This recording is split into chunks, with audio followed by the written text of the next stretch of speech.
But if you close your eyes. So வணக்கம் மக்களே, welcome back to my YouTube channel. So இன்னைக்கு நம்ம கூட வந்து சூர்யா இருக்காரு.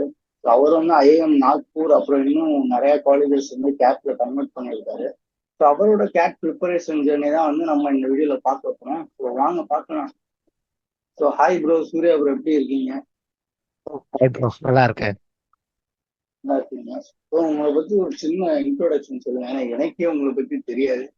ஸோ நீங்க எந்த ஊரு, 10th 12th யூஜிலாம் எவ்வளவு ஸ்கோர் பண்ணுங்க, கேட்னா எப்படி ஸ்கோர் பண்ணுங்க, ஒரு சின்ன இன்ட்ரோடக்ஷன். கண்டிப்பா ப்ரோ. என் பேர் சூர்யா. என்னுடைய ஹோம் டவுன் வந்து காஞ்சிபுரம். ஸ்கூலிங் 10th 12th எல்லாமே வந்து காஞ்சிபுரத்துல தான். அதுக்கப்புறம் காலேஜ் வந்து சவிதா இன்ஜினியரிங் காலேஜ்ல பண்ணது. அதுக்கப்புறம் பேங்க்ல வந்து ஒரு 15 months வந்து ஆரமா ஒர்க் பண்ணியிருக்கேன். அதுக்கப்புறம் கேட் ப்ரிப்பேர் பண்ணி இப்போ ஐஎம் நாக்பூர்ல வந்து ஜாயின் பண்ண போறேன். என்னுடைய மார்க்ஸ் பார்த்தீங்கன்னா 10th 96, 12th 92, காலேஜில் 75 அண்ட் கேட்ல வந்து 95%. அதுக்கும் உங்களுக்கு 15 months ஒர்க் எக்ஸ்பீரியன்ஸும் இருக்கு. 15 months இருக்கு ப்ரோ. கேட்டகரி எந்த கேட்டகரி ப்ரோ? என்சிஓபிசி. ஓகே. ஸோ சொல்லுங்க, உங்களுக்கு எப்படி ஃபர்ஸ்ட் இந்த எம்பிஏ கேட் ஐஏஎம் எல்லாம் போகணும்னு நினைச்சீங்க? ஒரு 2 to 3 years முன்னாடி வரைக்கும் எந்த பிளானுமே கிடையாது ப்ரோ. ஆக்சுவலி ஐஏஎம் பத்தி கூட எனக்கு தெரியாது. ஐஎம்னு ஒன்று இருக்குன்னு கூட எனக்கு தெரியாது. ஒரு 2 to 3 years முன்னாடி வரைக்குமே வந்து இன்ஜினியரிங் முடிக்கணும், இன்ஜினியரிங் முடிச்சுட்டு மெரைன் இன்ஜினியரிங் போகணும் தான் என்னுடைய பிளானே. அப்ராட் போயிட்டு மெரைன் இன்ஜினியரிங் பண்ணணும் தான். ஸோ கோவிட் வந்துச்சு. கோவிட் ஹிட் ஆனதுக்கப்புறம் இன்ஜினியரிங் கம்ப்ளீட்டாக அவுட் ஆஃப் த புக்ஸ் போயாச்சு. அதுக்கப்புறம் ஒரு வெல்விஷர் மூலமாக தான் எனக்கு தெரிய வந்தது, இந்த மாதிரி ஐஎம்னு ஒன்று இருக்கு, அது கேட் ப்ரிப்பேர் பண்ணணும், உன்னால முடியும், நீ வேணா ட்ரை பண்ணி பாரு, அதுவுமே வந்து உன்னுடைய ப்ரிஃபரன்ஸ்க்கு அலைன் ஆகும் அப்படின்னு சொன்னாங்க. ஸோ அதனால தான் ட்ரை பண்ணது தான். அப்படி தெரிய வந்தது தான் எனக்கு கேட்டே தவிர இதுக்கு முன்னாடி எதுவுமே ஒரு அவேர்னஸே கிடையாது.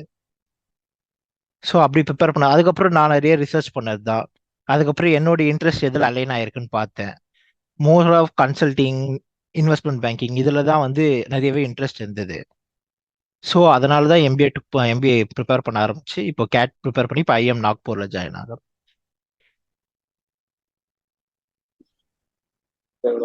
ஸோ இந்த மாதிரிதான் நீங்க தெரிய வந்துச்சு. ஸோ ஒன்ஸ் தெரிய வந்த பிறகு எப்படி படிக்க ஸ்டார்ட் பண்ணீங்க? ஆக்சுவலி நான் காலேஜ் வந்து 2021 பாஸ்ட் அவுட்டு. 2021 ஒரு அட்டெம்ப்ட் ஃபர்ஸ்ட் எடுத்தேன். வெர்பல் வந்து கம்ப்ளீட்டா அவுட் ஆஃப் த புக்ஸ். எனக்கு வந்து வெர்பல் வந்து சுத்தமாகவே அந்த அளவுக்கு வராது. பட் டிஎல்ஆர் அண்ட் குவான்ஸ் வந்து ஸ்டார்டிங்லேருந்தே செம்ம ஸ்ட்ராங். 2021 என்னுடைய ரிசல்ட் பார்த்தீங்கன்னா ரெண்டுமே 99 வெர்பல் வந்து 0. அப்படிதான் போச்சு எனக்கு ஃபர்ஸ்ட் அட்டெம்ப்ட். செகண்ட் அட்டெம்ப்டும் அது சேம் ரிசல்ட், அதே மாதிரி தான் போச்சு. இது தேர்ட் அட்டெம்ப்ட்ல தான் வெர்பல் எப்படியோ கட் ஆஃப் கிளியர் பண்ணி உள்ள போயிருக்கேன். சரி சரி. அப்போ எப்படி செல்ஃபாவே படிச்சீங்களா இல்ல எதுவும் கோச்சிங் சென்டர் அந்த மாதிரி ஜாயின் பண்ணி? இல்ல ப்ரோ, நான் ஐஎம்எஸ்ல ஜாயின் பண்ணி தான் படிச்சேன். நான் 2021 ஆன்லைன் புக் பண்ணேன். 2022 ஓன் ப்ரிப்பரேஷன். 23 வந்து ஆஃப்லைன்லேயே போய் ப்ரிப்பேர் பண்ணி படிச்சது தான். Okay okay. ஸோ ஈச் செக்ஷனுக்கு எப்படி ப்ரிப்பேர் பண்ணீங்க? விஆர்சி, ஏன்னா நீங்க விஆர்சி வீக்னா நானும் விஆர்சி வீக், நிறைய பேர் இந்த வீடியோ பாக்குறவங்க அதுலதான் வீக்கா இருப்பாங்க. ஸோ அதுக்கு நீங்க எப்படி படிச்சு இந்த தடவை அந்த கட் ஆஃப் கிளியர் பண்ணீங்க? குவான்ஸ் அண்ட் டிஎல்ஆர் ரொம்பவே ஸ்ட்ராங். அது வந்து நான் ரொம்பலாம் வந்து போய் படிக்கவே இல்லை. நான் என்னுடைய மெயின் கான்சன்ட்ரேஷனே டெய்லியுமே வந்து விஆர்சி தான் இருந்தது. 2021 ரொம்பவே கேர்லெஸ்ஸா இருந்தேன். விஆர்சி தானே, எக்ஸாம்ல வந்துடும், எக்ஸாம் அப்போ பார்த்துக்கலாம், கிட்ட பார்த்துக்கலாம் அப்படின்னு சொல்லிட்டு அப்படியே போயிடுச்சு எனக்கு. 2022 என்னால் ஒர்க்கையும் மெயின்டைன் பண்ணிக்கிட்டு எக்ஸாம் அந்த அளவுக்கு ப்ரிப்பேர் பண்ண முடியல. ரொம்பவே டஃப்பாக இருந்தது, ப்ரிப்பேர் பண்ண முடியல. ஏன்னா நான் பேங்க்ல வந்து சேல்ஸ்ல இருந்தேன். நைட்டு 9 o'clock வரைக்கும் ஒர்க் இருக்கும், திடீர்னு 7 o'clock முடியும். ஸோ ரொம்பவே கஷ்டமா இருந்தது. அதனால தான் 1 year பிரேக் எடுத்தேன். 1 year பிரேக் எடுத்து இந்த வருஷம் படித்தேன். இந்த வருஷம் வந்து விஆர்சி மட்டும்தான் என்னுடைய மெயின் எய்ம். எப்படி ப்ரிப்பேர் பண்ணோம், அதோடைய ஸ்ட்ராட்டஜி எப்படி டெவலப் பண்ணோம், நான் என்னென்ன மிஸ்டேக் பண்றேன், இதுதான் டெவலப் பண்ணது. ஆல்வேஸ் 2 ஆப்ஷனுக்கு எண்டா வருது. 2 ஆப்ஷன்ல எது கரெக்ட்னு தெரியாம என்கிட்ட வருது. இதுதான் வந்து மெயின் மேஜர் மிஸ்டேக்கா இருந்தது. அண்ட் சிங்கிள் லைன்ல ஆன்சர் இருந்ததுன்னா அதை ஈஸியா சால்வ் பண்றேன். ஆப்ஷனே வந்து 3 to 4 லைன் 3 to 4 லைன் அந்த மாதிரி ஆப்ஷன் வரும்போது தான் ரொம்பவே ஸ்ட்ரகிள் ஆகுறேன். அங்க ஃபர்ஸ்ட் கண்டுபிடிச்சதே அதுதான். சிங்கிள் லைனா இருக்க சொல்ல வந்து ஆன்சர் பண்ணிடுறேன். ஒரு 3 to 4 line 3 to 4 line answers இருக்கும்போது தான் வந்து ரொம்ப ஸ்ட்ரகிள் ஆகுறேன். ஸோ அதுதான் எப்படி ப்ரிப்பேர் பண்ணணும்னு ஒரே எய்மா இருந்தது. டீகோட் பண்ணு, நம்ம நம்ம தெரிஞ்ச லாங்குவேஜ்லயே வந்து அதை டிரான்ஸ்லேட் பண்ணு, எழுது. பொறுமையா டைம் எடுத்து பண்ணு. ஒரு 7 கொஸ்டின் 8 கொஸ்டின் கரெக்டா பண்ணாலே கட் ஆஃப் கிளியர் ஆயிடும். இதுதான் மெயின் எய்மே. இந்த வருஷம் 2023 கேட்லயும் பாத்தீங்கன்னா நான் அட்டன் பண்ணதே கரெக்டா 7 கொஸ்டின் தான். 7மே கரெக்ட். ஸோ அப்படிதான் போச்சு எனக்கு. இங்கே எவ்வளவு ப்ராக்டிஸ் பண்ணுவீங்க? விஆர்சின்னு எடுத்துக்கிட்டா எவ்வளோ ஆர்சி அந்த மாதிரி எதுவும் ப்ராக்டிஸ் இருக்கா? டெய்லியுமே ஹிந்து அண்ட் டைம்ஸ் ஆஃப் இந்தியாவுடைய எடிட்டோரியல் படிச்சிடுறது. அதை படிச்சுட்டு அதை அப்படியே வந்து நான் டீகோட் பண்ணி எழுதணும். டெய்லியுமே ரைட்டிங் ப்ராக்டிஸ் இருக்கு. டெய்லியுமே காலைல ஏன்னு நியூஸ் பேப்பர் படிப்பேன், அதை படிச்சுட்டு அப்படியே எழுதணும். நெக்ஸ்ட் புக்கு படிக்கணும். எனக்கு புக்கு படிக்கிற பழக்கமே முன்னாடி கிடையாது. படிக்கிற பழக்கமே ஃபர்ஸ்ட் கிடையாது. ஒரு ஆப்ஷன் இது கொஸ்டினே குவான்ஸ்லயே கொஸ்டினே வந்து ஒரு 3 to 4 லைன்ஸ் இருந்ததுன்னா அதெல்லாம் இவ்வளவுக்குள்ள இருக்கு அப்படின்னு சொல்லிட்டு நெக்ஸ்ட் கொஸ்டின் போயிடுவேன். ஸோ அந்த அளவுக்கு ரீடிங் சரி சுத்தமா சரி. கிடையாது. அந்த அளவுக்கு ரீடிங் சுத்தமா கிடையாது. ஸோ அதை டெவலப் பண்றதுக்கே எனக்கு ஒரு 2 to 3 months கிட்ட ஆயிடுச்சு. உக்காந்து அந்த ஒரு எக்ஸ்டென்ட்டா படிக்கிறதுக்கே எனக்கு ரொம்ப நாள் ஆயிடுச்சு. அந்த சரி பொறுமையா சரி. உட்காந்து படிக்கணும் அப்படின்னு சொல்றதுக்கே எனக்கு ரொம்ப நாள் ஆயிடுச்சு. அதுக்கு நிறைய புக்கு படிச்சேன். புக்கு வந்து என்னோட ப்ரெஃபரன்ஸ் ஸ்டோரி புக்ஸோ அந்த மாதிரியே தான் ஃபர்ஸ்ட் படிக்க ஆரம்பிச்சது. படிக்கணும் அப்படின்றது தான் ஒரு எய்ம். அதுக்கப்புறம் போக போக வந்து பார்த்துக்கலாம் அப்படின்ட்டு அப்படி ப்ரிப்பேர் பண்ணதான் டெய்லியுமே எழுதணும். நான் என்ன படிக்கிறேனோ அது அப்படியே எழுதணும். சரி. ஒரு பேசேஜ் படிக்கிறேன்னா அது 3 லைன்ஸ்ல வந்து நான் ஷார்ட் பண்ணி எழுதணும். 3 லைன்ஸ்க்கு மேல போகக்கூடாது. இதுதான் என்னுடைய எய்மாவே இருந்தது. இப்படிதான் ப்ரிப்பேர் பண்ணது விஆர்சி. அது அப்படியே கண்டினியூஸா பண்ணிட்டே இருந்தேன். எக்ஸாம் அப்போ நல்லாவே ஹெல்ப் பண்ணுச்சு. ஏன்னா எக்ஸாம் அப்போ இந்த வாட்டி ஸ்லாட் 1 வந்ததுமே எதுவுமே சிங்கிள் லைன் கிடையாது ஆப்ஷன். எல்லாமே 3 to 4 line 3 to 4 line options தான் இருந்தது. ஸோ அந்த இடத்துல வந்து எனக்கு ரொம்பவே ஹெல்ப் ஆச்சு நான் அந்த ப்ரிப்பேர் பண்ண ஸ்ட்ராட்டஜி. உட்காந்து அதை டிரான்ஸ்லேட் பண்ணி எனக்கு ஏற்ற மாதிரி நான் நோட்ல எழுதிட்டு அதுக்கப்புறம் ரிஜெக்ட் பண்ண ஆரம்பிச்சது தான். ஓகே, அப்ப எக்ஸாம்ல உங்க விஆர்சி அப்ரோச் ஸ்ட்ராட்டஜி எப்படி இருக்கும்? ஆனா சில பேர் ஆர்சி பண்ணிட்டு விஏ இல்ல விஏ பண்ணிட்டு ஆர்சி அந்த மாதிரி பண்ணுவாங்க. நீங்க எப்படி அப்ரோச் பண்ணுவீங்க? நான் 2 வருஷமா வந்து விஏ தான் ஃபர்ஸ்ட், ஆர்சி லாஸ்ட். ஏன்னா சரி சரி. படிக்க பிடிக்காதுன்றதால அப்படி பண்ணிட்டு இருந்தேன். அந்த ஸ்ட்ராட்டஜி 2 வருஷமா எனக்கு கை கொடுக்கலன்னவே இந்த வருஷம் ஸ்ட்ராட்டஜி மாத்த இருந்து ஃபர்ஸ்ட் ஆர்சி போவோம். ஆர்சி போயிட்டு ஆர்சி தான். ஏன்னா நான் கிட்டத்தட்ட 6 months ப்ராக்டிஸ் பண்ணதே ஆர்சிக்கு தான். ஸோ ஆர்சி போவோம்னு சொல்லிட்டு ஆர்சி தான் ப்ராக்டிஸ் பண்ணேன். இந்த வாட்டி விஏ நான் டச்சே பண்ணல எக்ஸாம்ல. நான் ரொம்பவே வந்து பேஷண்டா உட்காந்து 3 பேசேஜ் படிச்சேன். 3 பேசேஜுக்கு எந்தெந்த கொஸ்டின் என்னால கரெக்டா ஆன்சர் தெரியுதோ அந்த ஆன்சர் டிகோட் பண்ணி எழுதுறது தான். அதான் சொன்னேன் 7 கொஸ்டின்ஸ் தான் நான் ஓவராலவே அட்டன் பண்ணேன். 12 கொஸ்டின்ஸ்ல 7 கொஸ்டின்ஸ் தான் அட்டன் பண்ணேன். 7மே கரெக்ட். இது நல்ல ஸ்ட்ராட்டஜி நான் சொல்ல மாட்டேன். 7 தான் அட்டன் உங்களுக்கு நல்ல ஒர்க் அவுட் ஆயிருக்கு. இது 7 தான் அட்டன் பண்றது வந்து ஒரு பெஸ்ட் கிடையாது. பட் எனக்கு அது ஒர்க் அவுட் ஆயிருக்கு. சரி சரி. இப்போ நெக்ஸ்ட் அதர் செக்ஷனுக்கு எப்படி பண்ணுவீங்க? டிஏஎல்ஆர் பாயிண்ட்ஸ்க்குலாம் அதுக்கு எப்படி ப்ரிப்பேர் பண்ணுவீங்க? டிஏஎல்ஆர் ரொம்பவே ஸ்ட்ராங் ப்ரோ. எனக்கு டிஏஎல்ஆர் நான் எப்படி கொடுத்தாலுமே வந்து நான் ஒரு 30 to 40 மினிட்ஸ்ல எவ்வளவு கஷ்டமா இருந்தாலும் நான் சால்வ் பண்றேன். எனக்கு டிஏஎல்ஆர் எப்பவுமே ப்ராப்ளமா இருந்ததே கிடையாது. இது வரைக்கும் ஒரு எக்ஸாம்ல கூட நான் 2 கம்மியா பண்ணதே கிடையாது. அது எப்படி அந்த இது எப்படி டெவலப் பண்ணீங்கன்னு கேக்குறேன். ஏன்னா சில பேர் ஒரு செட்டு போறதுக்கே ரொம்ப ஸ்ட்ரகிள் ஆறாங்க. நான் வந்து சின்ன வயசுல இருந்தே இந்த நியூஸ் பேப்பர்ல வர சுடோக்கு இந்த மாதிரி கேம்ஸ்லாம் நிறையவே நம்பர் கேம்ஸ்லாம் நிறையவே விளையாடுவேன். ஸோ அந்த மாதிரி விளையாடியே வந்து எப்படி எப்படி லேட்டரலா திங்க் பண்ணணும், எப்படி எப்படி கோல்மாலா திங்க் பண்ணணும், சைட்வேஸ்ல எப்படி திங்க் பண்ணணும் நிறையவே ஒரு எக்ஸ்பீரியன்ஸ் மாதிரி இருந்தது அதுவே. சரி சரி. ஏன்னா வந்து அதுக்கு எதுவுமே வந்து ஒரு ஃபார்மட்லாம் கிடையாது. கொடுத்துருப்பாங்க, அதுல வந்து ஒரு இடன் மீனிங் இருக்கும், அவ்வளவுதான். அதை கண்டுபிடிச்சு போட வேண்டியதுதான்.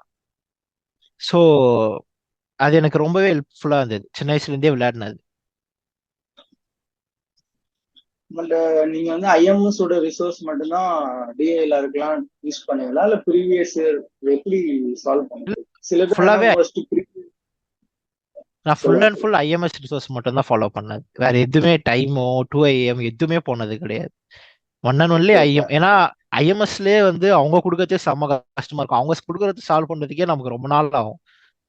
ம், ம். ஏன்னா அவ்வளோ இருக்கும். ஸோ எனக்கு அதுவே ரொம்ப ஹெல்ப்ஃபுல்லா இருந்தது. சரி சரி. எனக்கு ரிசோர்சஸ் வைஸ்ல ம். ரிசோர்சஸ் வைஸ்ல சொல்லுங்க. பார்க்கும்போது ரிசோர்சஸ் வைஸ்ல பார்க்க சொல்ல ஐஎம்எஸ் வந்து எந்த ஒரு குறையுமே கிடையாது. அவ்வளோ கொஷின்ஸ் இருக்கு, அவ்வளோ சோர்ஸ் இருக்கு அதுல. இப்போ நெக்ஸ்ட் குவான்ஸுக்கு அதுக்கு எப்படி ப்ரிப்பேர்? குவான்ஸ் வந்து நல்லாவே ப்ரிப்பேர் பண்ணதுதான். நிறைய இன்ஸ்டியூட் மூலமா வந்து ஜெனின் சார்னு ஒருத்தர், அவர் கொடுக்குற கான்செப்ட், பத்ரி சார், இவங்க 2 பேருமே வந்து ரொம்பவே ஹெல்ப் பண்ணாங்க குவான்ஸுக்கு. இவங்க 2 பேரும் சொல்லி கொடுத்த அந்த ஷார்ட்கட் மெத்தட், ஸ்ட்ராட்டஜி, எப்படி எப்படி அப்ரோச் பண்ணணும், இது எல்லாமே வந்து ரொம்ப, ஒரு கொஸ்டினுக்கு வந்து 2 மினிட்ஸ் மேல ஸ்பெண்ட் பண்ணுவோம். அந்த 2 மினிட்ஸ்ல சால்வ் பண்ற அளவுக்கு ஃபாஸ்ட் வரணும், கால்குலேஷன்ஸ் வரணும். இது எல்லாமே அவர் சொல்லி கொடுத்த ஸ்ட்ராட்டஜி வந்து ரொம்பவே ஹெல்ப்ஃபுல்லா இருந்தது. நான் டெய்லியுமே வந்து ஒரு 3 ஹவர்ஸ் விஆர்சி படிக்கிறேன்னா 2 ஹவர்ஸ் வந்து குவான்ஸ். ஓவராலா 5 ஹவர்ஸ் தான் படிப்பேன் மோஸ்ட்லி. இது எப்படி ஜாப் போயிட்டேவா இல்ல ஃபுல் டைமா படிக்கிறதா? லாஸ்ட் லாஸ்ட் லாஸ்ட் அட்டம் டு ஃபுல் டே வீட்ல தான். சரி சரி. எப்படி குவான்ஸ் வந்து நீங்க எங்க இருந்து ஸ்டார்ட் பண்ணீங்க படிக்க? ஃபர்ஸ்ட் வந்து எப்பவுமே எல்லாரும் பண்றது தான் அரித்மெட்டிக்ல தான். Okay. Profit and loss, simple interest compound, அதுல தான் ஸ்டார்ட் பண்ணது தான். நெக்ஸ்ட் வந்து அரித்மெட்டிக் அப்புறம் எனக்கு ஜாமெண்ட்ரி அந்த அளவுக்கு இன்ட்ரெஸ்ட் கிடையாது. ஜாமெண்ட்ரி ட்ரையாங்கிளோட ஸ்டாப் பண்ணிட்டேன். அல்ஜிப்ரா ஃபுல்லாவே முடிச்சிட்டேன். அண்ட் வந்து எனக்கு சரி. மாடர்ன் மேத் ரொம்பவே பிடிக்கும். ப்ராபபிலிட்டி அது எல்லாமே ரொம்பவே பிடிக்கும். பெர்முடேஷன் காம்பினேஷன்லாம் எனக்கு ரொம்பவே பிடிக்கும். ஸோ நெக்ஸ்ட் அது ப்ரிப்பேர் பண்ணது தான். இது 3 டாபிக் மட்டும் தான் ப்ரிப்பேர் பண்ணேன்.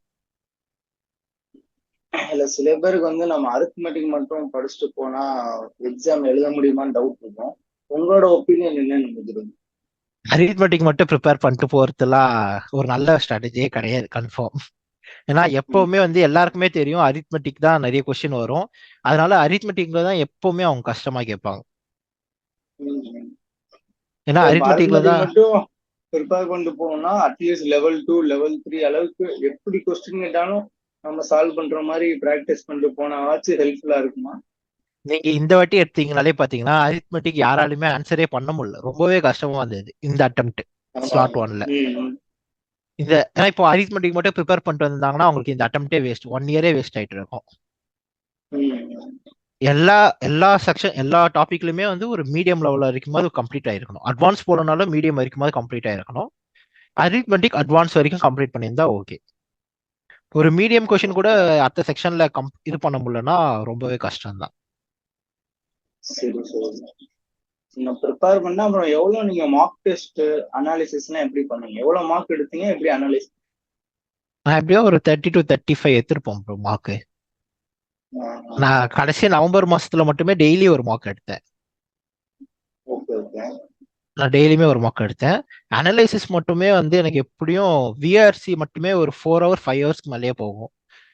நான் அதை டிரான்ஸ்லேட் பண்ணி எழுதி அதுக்கப்புறம் அந்த வீடியோஸ் பார்த்து அது டிஎல்ஆர் எனக்கு எப்பவுமே ஒரே டக்குன்னு முடிச்சிடுவேன் நான் டிஎல்ஆர். ஏன்னா நான் 2 செட்டு நானே சால்வ் பண்றேன். இன்னும் ஒரு 2 செட்டு மட்டும்தான் இருக்கும். அதுவுமே நானே போட்டு பார்த்தேன்னா அதுவே ஒரு 1/2 hour 1 hourல நானே போட்டுருவேன் அதுவே. ஸோ டிஎல்ஆர் எனக்கு எதுவுமே குவான்ஸ் வந்து அதே மாதிரி ஒரு 2 to 3 hours. நான் ஏன் இந்த கொஸ்டின் செலக்ட் பண்ணல, நான் ஏன் இந்த கொஸ்டின் செலக்ட் பண்ணேன், அது மட்டும் தான் மெயினா இருக்கும். இப்போ நான் ஒரு 7 கொஸ்டின் செலக்ட் பண்ணிக்கேன்னா 7 கொஸ்டின் நான் ஏன் அந்த டைம்ல செலக்ட் பண்ணேன், இன்னும் ஒரு மீதி 13 கொஸ்டின் 14 கொஸ்டின் நீங்க ஏன் செலக்ட் பண்ணல, இவ்வளவுதான். இவ்வளவுதான் இருக்குமே தவிர அதை உட்காந்து சால்வ்லாம் கிடையாது. இந்த கொஸ்டின் ஈஸி, இந்த கொஸ்டின் நான் ஏன் சூஸ் பண்ணல, அந்த டைம்ல ஏன் ஸ்ட்ரைக் ஆகல, அப்படின்னா நானும் பேசிக் கிளியர் பண்ணலையா, மீடியம் கிளியர் பண்ணலையா, அது மட்டும் தான் மெயினா இருக்கும். சரி சரி. இதெல்லாம் பண்ணிட்டு அப்புறம் எக்ஸாம் டே அன்னைக்கு எப்படி உங்களுக்கு இருந்துச்சு? இந்த மார்க் நம்ம நீட்டா ரூம்ல உட்காந்து சேஃபா எடுத்திருப்போம். எக்ஸாம் டேல வந்து நம்மளை சுத்தி நிறைய பேர் நம்மள மாதிரியே வெறித்தனம் அழுகிட்டு இருப்பாங்க. அப்ப அந்த சுச்சுவேஷனை எப்படி ஹேண்டில் பண்ணி? எனக்கு 2 years எக்ஸ்பீரியன்ஸ் இருக்கவே அந்த பயம் ஃபர்ஸ்ட் கிடையாது. எனக்கு தெரியும் ஆமா. எல்லாருமே. எனக்கு அந்த பயம் ஃபர்ஸ்ட் வந்து போனோடனே மத்தவங்களை பார்த்தோன்னே ஃபர்ஸ்ட் டைம் போக சொல்ல எனக்கு இருந்தது. நான் வந்து ஜாலியா கை வீசிட்டு வெறும் ஆதார் கார்டு மட்டும், ஆதார் கார்டும் ஆல் டிக்கெட் மட்டும் எடுத்துன்னு போயிட்டேன் நானு. அங்க போனா ஆ, எல்லாருமே போனு கையில பேப்பர் நோட்டு புக் வச்சுன்னு படின்னு படிச்சுட்டு இருந்தாங்க. சரி சரி. எனக்கு அதை பார்த்தோன்னே வந்து என்னடா இது இவங்க எல்லாம் இப்படி படிக்கிறாங்க, நம்ம எல்லாம் ஒண்ணுமே, நான் 2 நாளைக்கு முன்னாடியே மூடி வச்சிட்டேனே புக்க அப்படின்ற அந்த மாதிரி ஒரு மைண்ட் செட்ல இருந்தேன். ஃபர்ஸ்ட் அட்டம். செகண்ட் அட்டம்ப்ட்லயும் அந்த பயம் லைட்டா இருந்தது. தேர்ட் இந்த அட்டம்ப்ட்ல பயம் இல்லை. நான் ப்ரிப்பேர் பண்ணியிருக்கேன், நான் போய் அட்டன் பண்றேன், அவ்வளவுதான். அந்த மைண்ட் செட்ல தான் ம். இருந்தேன். எனக்கு நான் இந்த வாட்டி ரொம்பவே கான்ஃபிடென்ட்டா போனேன். ஏன்னா லாஸ்ட் ஒரு 5 மார்க்ஸ் எடுத்ததுல வந்து எல்லாமே 100+ ஸ்கோர் தான்.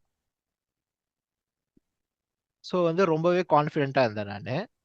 ஆனா எக்ஸாம் வந்து நான் நினைச்சபடி போல. அதுதான் ஒரு உண்மை. ஆனா ஏன் நீங்க நினைச்ச மாதிரி கொஸ்டின்ஸ் வரலையா, இல்ல நீங்க மார்க்ல பண்ணதை எக்ஸாம்ல பண்ண முடியலையா? ஏன்னா வந்து நான் வெர்பல்ல வந்து லாஸ்ட் ஒரு 5 to 10 அட்டம்ஸ்ல வந்து மினிமம் 10+ அட்டம் கொடுத்துருந்தேன். இதில் நான் அட்டம் கொடுத்ததே 7 தான். எனக்கு 7மே கரெக்டானும் தெரியாது. ஓகே. நான் இந்த வாட்டியுமே வெர்பல் விட்டம் போல இருக்கு அப்படின்னு சொல்லிட்டு நான் ஒரு டிஎல்ஆர்ல ஒரு 5 to 6 மினிட்ஸ் நான் படுத்துட்டேன் கவர்மெண்ட் போச்சு இந்த வாட்டியுமே அப்படின்ட்டு. சரி சரி. ஆ, அதுக்கப்புறம் தான் சரி இல்ல, நம்ம வந்து ஏற்கனவே இந்த ஸ்ட்ராட்டஜி நமக்கு ஒர்க் ஆயிருக்கு. ஏற்கனவே இது வரைக்கும் 6 to 7 அட்டம்ஸ் பண்ணி 7மே கரெக்ட் வாங்கின அனுபவம் இருக்கு, எக்ஸ்பீரியன்ஸ் இருக்கு. ஸோ நம்புவோம் கரெக்ட் ஆகும், நம்ம வந்து கரெக்டாக தான் பண்ணியிருக்கோம், எதுவுமே தப்பா பண்ணல, நம்ம ஸ்ட்ராட்டஜி படி தான் நம்ம ஃபாலோ பண்ணியிருக்கோம், பயப்பட தேவையில்லைன்னு சொல்லிட்டு தான் போனேன். ஃபர்ஸ்ட் அட்டம்ப்ட்லேயே ம், வந்து அந்த மீன் மீடியன் மோடு வந்தது. ஆமா. எனக்கு மோடுனா என்னன்னு அந்த இடத்துல மறந்துச்சு. சரி சரி. எனக்கு அதுதான் கம்ப்ளீட்டா டவுன் ஆயிட்டேன். இது வரைக்கும் டிஎல்ஆர்ல அந்த மாதிரி ஸ்ட்ரகிள் ஆனதே கிடையாது. அந்த ப்ரெஷர்ல எனக்கு மோடுனா என்னன்னு மறந்துச்சு. அவ்வளவுதான், கம்ப்ளீட்டா டவுன் ஆயிட்டேன். ஐயோ என்ன இது, அப்படியே வந்து எப்படி சொல்றது, பட்டர்ஃப்ளை ஈவெண்ட் மாதிரி வந்து ஒண்ணுக்கு மேல ஒண்ணு ஒண்ணுக்கு மேல ஒண்ணு அப்படியே ஆயிட்டே வருது அப்படின்னு சொல்லிட்டு ரொம்பவே பேனிக் ஆயிட்டேன். அதுக்கப்புறம் ஒரு கூல் டவுன் ஆகி நான் ஸ்டார்ட் பண்றதுக்குள்ளே இன்னும் டைம் லெஃப்ட் 25 மினிட்ஸ் தான் இருக்கு. 25 மினிட்ஸ் தான் இருக்கு. நான் இன்னும் ஒண்ணு கூட சால்வ் பண்ணல, ஸ்டார்ட் பண்ண கூட ஆரம்பிக்கல. அதுக்கப்புறம் வந்து கூல் ஆகி நான் செகண்ட் பேசேஜ் போறேன். செகண்ட் பேசேஜ் போக சொல்லதான் அந்த ப்ரொஃபசர் சம் வந்தது. ப்ரொஃபசர் சம் வரவே அது வந்து எனக்கு பார்த்தோன்னே தெரிஞ்சிச்சு, ஓகே இதை நான் சால்வ் பண்றேன்ட்டு. அது ஒரு 13 மினிட்ஸ்ல சால்வ் பண்ணிட்டேன் நான். சால்வ் பண்ணிட்டு கிட்டத்தட்ட 12 மினிட்ஸ் வந்து சும்மாவே தான் உட்காந்துருந்தேன். எனக்கு மோட்னா என்னன்னு சுத்தமா நான் ஸ்ட்ரைக்கே ஆகல. அதுக்கு அடுத்த சம் எப்படி ஸ்டார்ட் பண்றதுன்னு தெரியல. அதுதான் ப்ரெஷர் வந்து கொஞ்சம் கொஞ்சமா அப்படியே பில்ட் ஆக ஆரம்பிச்சிச்சு. ஸோ அப்படிதான் போயினே இருந்தது. அதுக்கப்புறம் ஆனா எனக்கு தெரிஞ்சிச்சு ஒரு செட் நான் கம்ப்ளீட்டா சால்வ் பண்ணிட்டேன். அதுக்கப்புறம் போக போக நல்லாவே, அதுக்கப்புறம் குவான்ஸ் போனே எப்பவும் போல கரெக்டா போயிடுச்சு. அரித்மெட்டிக் நினச்சபடி போகல, பட் அல்ஜிப்ராவும் பெர்முடேஷன் காம்பினேஷனும் எனக்கு கரெக்டா போச்சு. அது 8 அட்டம் அட்டன் பண்ண 7 கரெக்ட் ஆயிருக்கு. Okay okay okay. ஸோ இதெல்லாம் பண்ணிட்டு ரிசல்ட் அன்னைக்கு எப்படி நம்ம நீங்க நினைச்ச மாதிரி அது தான் ரிசல்ட் வந்துச்சா? ஆனா எக்ஸாம் முடிச்ச உடனே ஒரு மைண்ட் செட் இருக்கும். ரிசல்ட் டேவை ஆன்சர் விட ஷீட். எனக்கு அந்த எக்ஸாம் முடிச்சு அந்த ரிசல்ட் டே வரைக்கும் கம்ப்ளீட்டா டவுன். வீட்டை விட்டு வெளியே போல, ரூமை விட்டு வெளியே வரல. நான் ரொம்பவே பயத்தோட உக்காந்துன்னு இருந்தேன். ம். ரைட்டு. எனக்கு எக்ஸாம் ரிசல்ட் வர வரைக்குமே, ஏன்னா எனக்கு நான் டிஎல்ஆர் குவான்ஸ் முடிச்சிட்டேன், எப்பவும் போல 90 அபோவ் வந்துடும். எனக்கு வந்து வெர்பல் வருமா, வெர்பல் நான் கட் ஆஃப் 85 அபோவ் வரணும். எனக்கு 85 அபோவ் வரணும்னா நான் 7க்கு 7மே கரெக்ட் வாங்கணும். ரிட்டர்ன் பண்ணதே 7 தான், 7மே கரெக்ட் வாங்கணும் 85 அபோவ் வரணும்னா. வருமா வராதா இந்த ஒரு பேனிக்லேயே தான் கிட்டத்தட்ட ஒரு 20 நாள் உட்காந்துருந்தேன். 20 தான் ரிசல்ட் வர வரைக்கும். சுத்தமாவே ஒரு நம்பிக்கையே இல்லாம உட்காந்துருந்தேன். ரிசல்ட் அன்னைக்கு ஒரு 11 மணிக்கு நம்ம ரிசல்ட் வந்தது. அது அந்த நமக்கு அந்த ரெஸ்பான்ஸ் ஷீட் வந்தது. அது எடுத்து அந்த 7மே கரெக்ட் பார்த்ததுக்கு அப்புறம் தான் ஒரு மூச்சு வந்தது. அதுக்கப்புறம் மறுபடியும் இன்டர்வியூ ப்ரிப்பரேஷன் எல்லாமே ஸ்டார்ட் ஆனதுக்கு காரணமே அதுதான். சரி சரி. ம். அப்புறம் எந்தெந்த காலேஜஸ் நீங்க அப்ளை பண்ணீங்க, என்னென்ன கால்ஸ்லாம் உங்களுக்கு வந்துச்சு? ஐஎஃப்டி அப்ளை பண்ணி தான் வந்துச்சு. அப்புறம் ம். எம்டிஏ அப்ளை பண்ணியிருந்தேன். அதுக்கப்புறம் ரோத்தாக், கேப், வைசாக்கு, அம்ரிட்சர், அதுக்கப்புறம் வந்து என்எம்ஐஎம்எஸ், இண்டோ, இது 8 காலுமே வந்து வந்திருந்தது. ம், ம். நீங்க எல்லாமே அம்ரிட் அட்டன் பண்ணீங்களா? எல்லாமே என்எம்ஐஎம்எஸ் மட்டும் அட்டன் பண்ணல. ஏன்னா மும்பை சரி வர சரி. சொல்லியிருந்தாங்க. எனக்கு என்எம்எம்எஸ் கன்வெர்ட் ஆனாலுமே வந்து போறதுக்கு இஷ்டம் இல்லை. ஏன்னா வந்து ஸ்டூடெண்ட்ஸ் இன்டேக் வந்து ரொம்பவே அதிகம், 800+ கிட்ட அவங்க. ம். ஸோ அவ்வளோ பேருக்கும் பிளேஸ்மெண்ட் வைஸ் பார்க்க சொல்ல வந்து எனக்கு ட்ரஸ்ட் இல்லை. ஸோ அதனால போகல நான் என்எம்எம்எஸ். மற்ற எல்லாமே அட்டன் பண்ணிட்டேன் இன்டர்வியூ. Okay okay. இன்டர்வியூலாம் எப்படி போச்சு? என்ன மாதிரி கொஸ்டின்ஸ் கேட்டாங்க? எனக்கு இன்டர்வியூ மட்டும் எப்படி என்னை பார்த்தா மட்டும் அவங்களுக்கு எப்படி தெரிஞ்சதுன்னு தெரியல. எனக்கு முன்னாடி போனவங்க ஒரு 10 மினிட்ஸ்ல வந்துட்டாங்க. எனக்கு பின்னாடி போனவனும் 10 மினிட்ஸ் வந்துட்டாங்க. எனக்கு மட்டும் ஒரு ரோத்தாக் இன்டர்வியூ ஒரு 40 மினிட்ஸ் வந்துடும் ம் ம். எங்க கிட்டத்தட்ட. பெங்களூர்லயா இல்ல? பெங்களூர்ல ஓகே ஓகே. அந்த ரூம்ல எனக்கு தெரிஞ்சு ஒரு 30 மினிட்ஸ் கிட்ட நான் 30 to 40 மினிட்ஸ் உட்காந்து இருந்திருப்பேன். ம். அப்படி பண்ணியும் என்ன அந்த ரோட்டாக்ல வெறும் 19 பாய்ஸ் செலக்ட் பண்ணி எல்லாரையும் ரிஜெக்ட் பண்ணி வச்சிருக்காங்க. டைம் பாஸ் பண்றாங்க இப்பதான். ஆஹ் ஆஹ் ஆனா ரொம்ப அநியாயம் ப்ரோ. ஒன்லி 19 பாய்ஸ்லாம் வந்து இல்ல, அதான் இனிமே இந்த வீடியோ பாக்குற பாய்ஸ் ஸ்பெசிபிக்கா ரோத்தக்கு மட்டும் யாரும் அப்ளை பண்ணாதீங்க. காசுமே அமௌண்ட்டும் அதுக்கு வேஸ்ட். அமௌண்ட்டும் வேஸ்ட். 3000. நான் இது வந்து இங்க அப்ளிகேஷன், அதாவது அப்ளிகேஷன் 3000 மேல, அப்புறம் பெங்களூர் போகணும், அது இதுன்ட்டு பெங்களூர் எப்படியும் போனோம், 5000. ரூம் எடுத்து தங்கி அட்டன் பண்ணி வரது மணி தான் வேஸ்ட் ஆயிடுச்சு. கேர்ள்ஸ் வந்து நீங்க ஆஹ் கண்டிப்பா ரோத்தக்கு அப்ளை பண்ணலாம். எந்த கேர்ள்ஸ் அப்ளை பண்ணாலும் அட்லீஸ்ட் செலக்ட் பண்ணிடுவாங்க அவங்க. பாய்ஸ் அந்த மட்டும் இந்த நீங்க அப்ளை பண்ணல. ம். அந்த இந்த காமெடியில வர இதுக்கு சுடிதாரா போட்டு வர முடியும் அப்படின்ற காமெடி தான் வருது. அதுதான் அது. சரி சரி. வேற வேற ரோத்தாக் வந்து அதர் இன்டர்வியூஸ் எப்படி போச்சு? எனக்கு பர்ஃபெக்டா போன இன்டர்வியூ பாத்தீங்கன்னா கேப் இன்டர்வியூ தான். ம். இண்டோர் வந்து ரொம்பவே வியர்டு இன்டர்வியூ, ரொம்பவே டூ மச் பர்சனல் கொஷின் தான் எல்லாமே. ஆ. ஒண்ணுங்களோட வந்து என்னுடைய எப்படி சொல்ற கெரியர் கொஷினோ இல்லைன்னா வந்து ஜென்ரல் அஃபேர்ஸோ எதுவுமே கிடையாது. Full and full personal question தான். கொஸ்டின் ஒரு என்ன மாதிரி கேட்டான்? ஒர்க் எக்ஸ்பீரியன்ஸ் நீங்க பாஸ்ட்ல ஆஹ் பண்ணதை வச்சா? பர்சனல் ஆ. கொஷின். எந்த ஊரு, சரி. அதுக்கப்புறம் வந்து ஆ. நீங்க லவ் பண்ணிருக்கீங்களா இல்லையா, இந்த கொஷின் தான் எங்களுக்கு வந்தது. என்னோட லவ் பத்தி சரி மட்டும்தான் ஒரு 15 மினிட்ஸ் டாபிக்கே அங்க. சரி சரி. புதுசா இருக்கு. இதுதான். ஆ. அதுதான் சொன்னேன், எனக்கு வியர்ட் எக்ஸ்பீரியன்ஸ். அது நான் வந்து எதிரே பாக்கல. நான் என்னென்னமோ ப்ரிப்பேர் பண்ணிட்டு போனேன். எக்ஸ்டம்போரே வந்து உங்க லவ் பத்தி சொல்லுங்க, அதான் என் எக்ஸ்டம்போர். ம் ம். ரொம்பவே வியர்ட் பரவாயில்ல. எக்ஸ்பீரியன்ஸ். எதுவும் இது இந்த மாதிரி ஒன்னும் சொல்லல. Propose this pen, propose this water bottle, அந்த மாதிரி எதுவும் சொல்லல. அந்த மாதிரி எதுவும் சொல்ல. உங்களை ஃபர்ஸ்ட் போனேன், போய் உக்காஞ்சோடனே வந்து அவங்க ஒரு காமெடி ஜோக் ஒன்று பண்ணாங்க. அதுக்கப்புறம் அவங்களுக்குள்ளேயே சிரிச்சுக்கினாங்க. அதுக்கப்புறம் வந்து ஸ்டார்ட் பண்ணது தான். ஸ்ட்ரைட்டாக எடுத்தோடனே எக்ஸ்டம்போர் தான் எனக்கு வந்தது. எடுத்தோடனே வந்து லவ் பண்ணியிருக்கீங்களான்னு கேட்டாங்க. பண்ணியிருக்கேன்னு ஓகே பண்ணுங்க சொல்லுங்க அப்போ உங்களோட லவ் பத்தி அப்படின்ட்டாங்க. ம். இன்னொன்னு ஒரு பையனுக்கும் அதே தான் கேட்டாங்க. அவன் பண்ணலன்னா ஏன் பண்ணலன்னு பத்தி பேசுங்க அப்படின்ட்டாரு. இந்த எது கேட்டாலும். எங்க 2 பேருக்குமே அது ஒரு வியர்ட் எக்ஸ்பீரியன்ஸ். நாங்க 2 பேரும் வெளியே வந்துட்டு நாங்க வெளியே உட்காந்து என்னென்னமோ ப்ரிப்பேர் பண்ணிட்டு இருந்தோம். ஓகே இந்த ஆ. ஜெனரல் அஃபேர் இது, இந்த சிஎம் பேர் இது, இந்த பிஎம் பேர், இண்டோர்ல வந்து இவங்க சிஎம் இவங்க கவர்னர்னு அப்படிலாம் ப்ரிப்பேர் பண்ணிட்டு இருந்தோம். உள்ள போனே சரி ரொம்ப சரி. ரொம்ப இது ரோத்தாக் வந்து ரொம்பவே இன்டிமிடேட்டிங்கான இன்டர்வியூ தான். ரொம்பவே ஸ்ட்ரிக்டா ம். போச்சு. ரொம்பவே இன்டிமிடேட்டிங் இருந்தது. கேப் வந்து ரொம்பவே ஜாலி. ஐஐடியும் ரொம்பவே ஜாலி. அம்ரிட்சர் வந்து ரொம்ப ஜெனரிக்கா இருந்தது கொஷின்ஸ். கிட்டத்தட்ட ஒரு 7 மினிஸ்டர் பேர் கேட்டிருப்பாங்க. ம். 7 மினிஸ்டர்ஸ். அதுக்கப்புறம் வந்து 2021ல சம்மிட் பத்தி கேட்டிருந்தாங்க. 21 சம்மிட் பத்தி கேட்டிருந்தாங்க. 23 சம்மிட்ல 21 அதை சரி. பத்தி கேட்டிருந்தாங்க. அதை பத்தி கேட்டேன். அந்த மாதிரி வந்து ரொம்ப ஜெனரிக்கு. அவ்வளவுதான், வேற எதுவும். ஐஎஃப்டில வந்து எனக்கு ஃபுல்லாவே வந்து ஏஐ சம்மந்தப்பட்டதா கேட்டாங்க. இப்படிதான் போச்சு. எனக்கு எல்லா இன்டர்வியூமே வந்து எதுவுமே எனக்கு கெரியர் பத்தி எதுவுமே ரோத்தாக் கேப் தவிர ஒரு கொஸ்டினுமே வந்து கெரியர் பத்தி கிடையாது. ம். எல்லாமே ஒரு ரொம்ப ஜெனரிக்கா தான் இருந்தது. நீங்க இதுக்கு எப்படி ப்ரிப்பேர் பண்ணீங்க இந்த நான் இன்டர்வியூஸ்? இதுக்கெல்லாம் நான் வந்து ஃபுல்லாவே என்னோட கெரியர் வைஸ் எல்லாருமே சொன்னேன்னா உன் ப்ரொஃபஷன் பத்தி கத்துக்கோ, இன்ஜினியரிங் பத்தி நல்லா படிச்சுக்கோ. இது இப்படி இருக்கவே நான் இது மட்டும் தான் ப்ரிப்பேரே பண்ணிட்டு போனேன். Okay okay. நான் சம்டைம் ஏஐ நம்ம ப்ரிப்பேர் பண்ணதை விட நம்ம கொஞ்சம் ஓப்பனாவும் இருக்கணும். அவங்க என்ன ஆமா கேட்டாலும் அதை கண்டிப்பா. டேக்கிள் பண்ற அளவுக்கு. சரி சரி. ரொம்ப வந்து ஒரு வைடா இருக்கணும். ரொம்ப கன்ஸ்டன்டா ம். இருக்கக்கூடாது, ஒரே இதுல இருக்கக்கூடாது. அவ்வளவுதான். எனக்கு இந்த இதுல இருந்து நான் எடுத்துக்கினது அவ்வளவுதான். ம். நம்ம ஆனா வந்து என்னென்ன இன்டர்வியூனா கால்ஸ்னா எந்தெந்த சொல்லுங்க சொல்லுங்க. நம்ம இந்த இன்டர்வியூனா வந்து இது மட்டும் தான், இது மட்டும் தான் கேட்பாங்க. எனக்கு ஒரு வாட்டி கூட யாரு என்கிட்ட del me about your self யாருமே கேட்கல. நான் ப்ரிப்பேர் பண்ணதே ம். Del me about your self தான் ரொம்ப தரவா ப்ரிப்பேர் பண்ணேன். ஆனா ஒருத்தர் கூட அது கேட்கல. ஆ. ஒரு இன்டர்வியூல கூட அது கேட்கல எனக்கு. எல்லா இதுலயும் இப்போ ஃபர்ஸ்ட் கொஸ்டின் எப்படி ஸ்டார்ட் பண்ணுவாங்க? ஆனா எனக்கு வந்து எல்லா இன்டர்வியூலயும் tell me about yourself கேட்டாங்க. அதனால நான் தப்பிச்சுக்கிட்டேன். உங்களுக்கு ஃபர்ஸ்ட் ஃபர்ஸ்ட் கொஸ்டின் என்னவா இருந்துச்சு?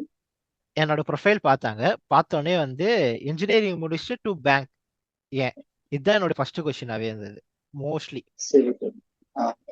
இன்ஜினியரிங் முடிச்சு ஏன் பேங்க்? நீங்க இன்ஜினியரிங்லேயே கோர் இது போக வேண்டியதானே, ஐடி போக வேண்டியதானே? இப்போ எல்லாருமே அதானே போறாங்க, ஏன் போகலன்ட்டு. ரோத்தாக்ல எப்படி ஆரம்பிச்சாங்கன்னா வந்து இன்ஜினியரிங்ல இருந்து ஏன் எம்பிஏ அப்படின்னு கேட்டாங்க. அது எக்ஸ்பிளைன் பண்ணேன். எக்ஸ்பிளைன் பண்ணோடனே வந்து யூ ஆர் நாட் ஃபிட், வெளியே போவா அப்படின்ட்டாரு. அந்த அவ்வளோ இன்டிமிடேட்டிங்காக இருந்தது ரோத்தாக் இன்டர்வியூ. எனக்கு எல்லாமே வந்ததுன்னா இன்ஜினியரிங் வந்து எம்பிஏ, இன்ஜினியரிங்ல இருந்து பேங்க், இப்படிதான் ஸ்டார்ட் ஆயிடுச்சு கொஸ்டின். சரி. எந்தெந்த காலேஜ் அப்ப கன்வெர்ட் பண்ணீங்க நீங்க? கேப்ல வந்து உதயபூர், ராஞ்சி தவிர எல்லாமே கன்வெர்ட் ஆயிடுச்சு.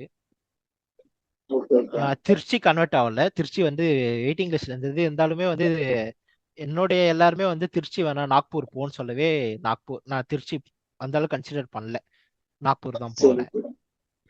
ஓகே ஆஹ் ஓகே ஓகே. அவ்வளவுதான். அவ்வளவுதான், வேற எதுவுமே கன்வெர்ட் ஆகல. இண்டோர் வந்து வெயிட்டிங் லிஸ்ட்ல இருக்கு, ரோத்தாக்கும் ம், வெயிட்டிங் ம். லிஸ்ட்ல இருக்கு, அம்ரிட்சரும் வெயிட்டிங் லிஸ்ட்ல தான் இருக்கு. பட் எல்லாமே வந்து ஓகே வந்தாலும் நம்ம நாக்பூர் தான் கன்ஃபார்ம் பண்ணிட்டேன். சரி சரி. நீங்க இப்போ உங்க ஜேர்னி பாத்தீங்கன்னா ஒரு 3 அட்டம்ஸ் கேட் எழுதுனால அப்புறம் இந்த வீடியோ பார்க்குற நிறைய கேட் ரிப்பீட்டர்ஸ் இருப்பாங்க. அவங்களுக்கெல்லாம் நீங்க என்ன ஒரு அட்வைஸ் கொடுக்கணும்னு நினைக்கிறீங்க? கன்சிஸ்டன்டா இருக்கணும் ப்ரோ, அவ்வளவுதான். எப்படி சொல்றது, நமக்கு ஒண்ணு தெரியும் அப்படின்னு சொல்லிட்டு ஓவர் கான்ஃபிடென்ட்டா இருக்கக்கூடாது. எனக்கு செகண்ட் அட்டெம்ப்ட் ஆனது காரணமே அதுதான். எனக்கு தெரியும்னு ஓவர் கான்ஃபிடென்ட்டா போய் தான் நான் விட்டது. எனக்கு ஏற்கனவே ஒரு வருஷம் எக்ஸ்பீரியன்ஸ் இருக்கு, நான் போய் அட்டன் பண்ணா இப்போ நான் நல்லா பண்றேன் அப்படின்ற ஒரு ஓவர் கான்ஃபிடென்ட் தான் எனக்கு second attempt loss. So over confident confirm கூடாது. என்னோட ம், நான் ம். ஒரு எக்ஸ்பீரியன்ஸ் தான் டேக் ஆன் பண்ணது வந்து ஃபர்ஸ்ட் எக்ஸ்பீரியன்ஸ்ல வந்து கன்சிஸ்டன்டா இல்லை. ஆ. வெர்பல் வந்து கன்சிஸ்டன்டா இல்லை. கிட்டவே பார்த்துக்கலாம், அப்போ பார்த்துக்கலாம், இப்போ பார்த்துக்கலாம், தள்ளி தள்ளி போட்டு போனது தான். சரி சரி. செகண்ட் அட்டெம்ப்ட் ஓவர் கான்ஃபிடென்ட் தான். நான் வந்து ஃபர்ஸ்ட் அட்டெம்ப்ட்லேயே நான் 85% வெர்பல் மட்டும் தான் போச்சு, பார்த்துக்கலாம் அப்படின்னு சொல்லிட்டு ஒரு ஓவர் கான்ஃபிடென்ட் தான். தேர்ட் அட்டெம்ப்ட் வந்து கன்சிஸ்டன்ட், இதான் பண்ணணும், இதான் ஸ்ட்ராட்டஜி, எல்லாமே பர்ஃபெக்டா பண்ணனால தான் எல்லாமே நான் கரெக்டா போச்சு. நீங்க பர்ஃபெக்டா பண்ணீங்க, உங்க ஸ்ட்ராட்டஜியை நம்பினீங்கன்னா அந்த ஸ்ட்ராட்டஜி கன்ஃபார்ம் எக்ஸாம் டைம்ல கை கொடுக்கும்.